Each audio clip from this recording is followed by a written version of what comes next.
Musta ka, Ace? Lagi kang wala dito. Ace, laging wala dito. Kasi hinahanap ka na ng mga tao, Ace. Sabi ni Frank, puro ka raw newsfeed eh.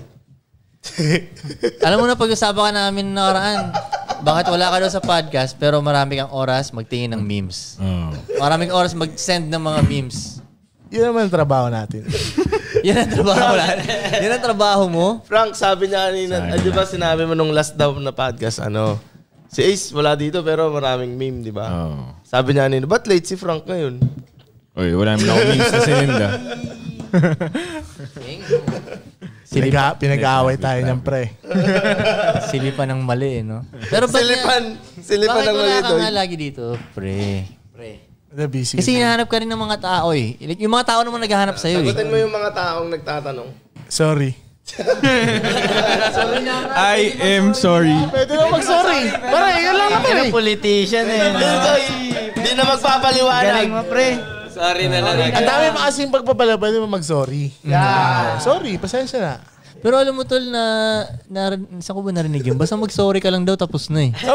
Sorry ah. Kahit anong kasalanan mo. Di ba na, tol? Sa mga politician, ginagamit din nila yun eh, no? Para matapos na. Sorry.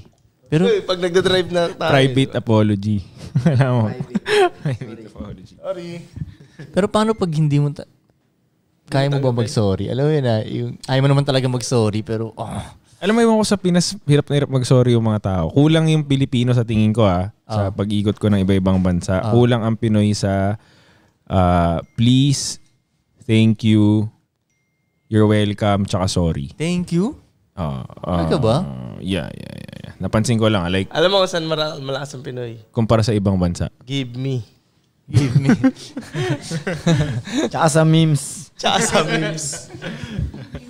Kasi limbawa, kukunin mo yung menu sa waiter. Sa ibang bansa, napansin ko, yung palang simpleng yun, magti-thank you sila. Lagyan ka ng tubig, magti-thank you sila. Ay, paano pag ganito?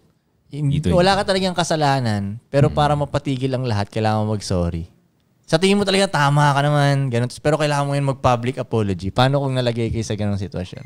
Pero sa tingin mo, tama ka talaga. Pero mapapatigil yung storm. Pero kung ikakabuting nung storm at tumigil, sige, okay yun. Ikakabuti.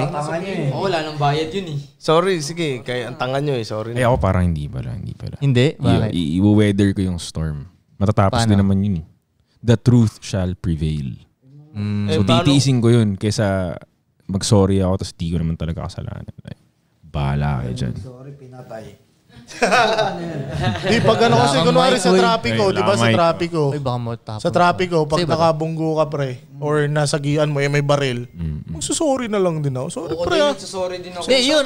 Pwede yun. Pero kunyari life yung or death na yun eh. public apology. Kunyari, yung nasa news ka, ganun. Wala, nagawa ko na nga dito eh. Sorry. Simple lang na 5 letters lang yun. So, isa-sorry mo yun kahit sa tingin mong tama ka. Sorry. Ganun. Ba't ikaw, Koy? Ano? Ikaw, pag ikaw ba? Nakakalito nga tol eh. So magda-dump it down ka? Ha? Dumb it down. Dump it down nga. Dumb it down? Hindi, dumb. Dump. Hindi, walang B. Dumb. Dumb. Sorry.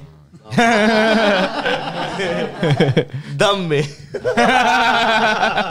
Nice. Ano kaya naka-announce na magpa-public apology ako no, tas yan yung mga camera live sa lahat ng TV. Sorry. Tas biglang sorry. Bago isip ko. Ay puta, setup gawin mo no. Bago isip ko.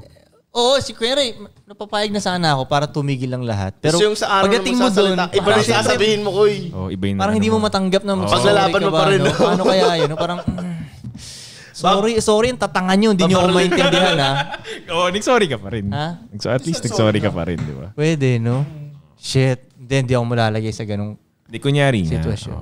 Minsan, ayoko Tol, alam mo, tol, totoo talaga yung pag ano yung lumalabas sa bibig mo. Totoo talaga, sabihin ko nga dapat today. Totoo. Pero gets mo ba? Gets mo na. Kagabi ba kami nag-usap ng mga babae ko? Basta meron akong ginagawa ngayon, yung sa diskarte ko ngayon ba? May lagi akong ginagawa. Hindi ko na sabihin kung ano talaga yun, pero sabi ng mga babae ko na, dati mo pang sinasabi yan na yan ang mangyayari sa'yo eh. Tapos doon ko lang na-realize, ang tagal ko na sinasabi doon pa lang sa BF Homes na bahay. Sinasabi ko na, balang araw ito yung gagawin, ito na yung magiging diskarte ko, parang ganun. Tapos, yun nga yung nangyari yun, nang hindi ko namamalayan. na nangyayari siya. Tingin ko nga pag ganun, it's more of in-attract mo kaysa pinredict mo eh. Yes. In-attract kaysa predict. Akala ng mga Sakanta tao mo pa lang, pinipredict nila pero hindi, in-attract mo yan, kakaisip mo yan. Kahit Para dati sa akin,